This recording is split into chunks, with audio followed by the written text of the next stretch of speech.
We'll begin this video by quickly fixing the rotation action, which we've seen in the last video isn't currently exactly how we want it to be.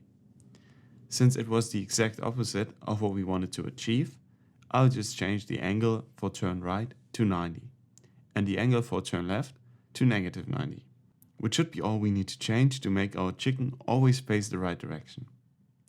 The next thing we want to take care of is updating our camera position every time we move our player node so that we can just jump off the screen. We want to make sure that our camera follows the player node, so we do have to find a way to continuously compare the player position with our camera position and then update the camera position if necessary. I'll begin by creating a new custom method in my game view controller, which I will call update positions without any parameters. Inside of this method, we'll update the positions for our camera and the light nodes according to our player position. But how and where do we want to call this update positions method? We could maybe use our handle swipe method to call it each time we perform a jump. But this might not be sufficient, since our player doesn't just change its position from one frame to the next, but over multiple frames. So this won't update the position properly. It would be much better if we just called this update method continuously. And lucky for us, in SceneKit we can, just like in SpriteKit, use a built-in update loop to do so.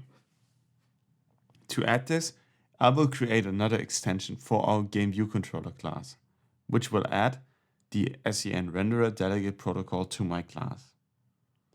I can then use the different update methods from this protocol, and the one I would like to use is called renderer did apply animations at time, which is called after any animations, like our jumping actions, have been evaluated. And it just makes sense for us to update our positions at this point. So from this method, I will now call update positions. Inside of update positions, we now want to make sure our camera position gets properly updated to follow our player node. To achieve this, I will begin by defining two constants, which should help in moving our camera on the X and Z axis, since these are the only directions our camera should move on, to make sure that it doesn't change its distance to the floor. X and Z are also the only directions our player node is able to move toward. Let's start with a constant called diff_x, which I will set to player node.position.x+1.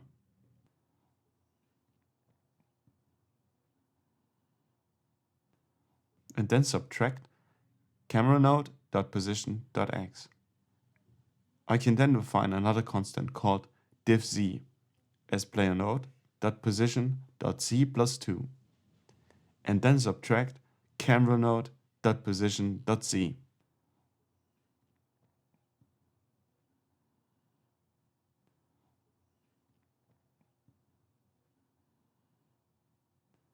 The basic part of these values should be pretty clear. We get the difference between the player node and camera positions to be able to offset our camera appropriately. But why are we adding 1 and 2 here? Well, as of now, our camera is directly above our player node, which doesn't allow us to actually really see our chicken model and its three-dimensional properties. If we now add 1 to the X position and 2 to the Z position of our camera, it will offset it a little, slightly to the right and to the back of our model, which should give us simply a better perspective. I can then use my two constants to update my camera position by writing camera node.position.x plus equal diff_x, camera node.position.z plus equals diff_z, which will update my camera to follow my player node. And I now want to apply the same exact change to my light nodes, which I have in the setup light method, positioned right where my camera is. So let's, in the update positions method, again set light node.position to camera node.position, and I will then revisit my setup camera method where I want to slightly adjust the angle of my camera to improve our perspective. For the X value, I will change it to negative 60 degrees, which will be less steep.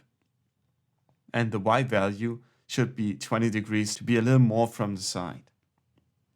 Since our renderer loop is running permanently, I now want to start the app and our camera should already be offset correctly from our plane node. But to actually call the renderer method, I need to specify that the renderer delegate is handled by the GameViewController class itself.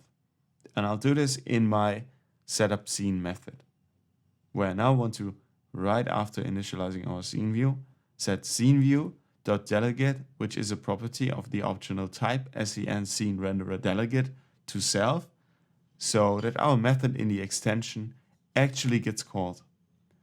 Let's run the app on a device, and if we did everything correctly, our chicken should now always face the right way, and the camera should also follow it. If I now swipe, I can see that my camera is following my chicken, and our orientations are now correct for all 3 jumps. If I continue jumping forward, I'm now able to leave my map, since after a while there will be no more lanes. And that's obviously not what we want. Therefore, we should probably think about how we can spawn new lanes when moving forward, so that we are never really able to leave our map. And this is what we're going to look at next.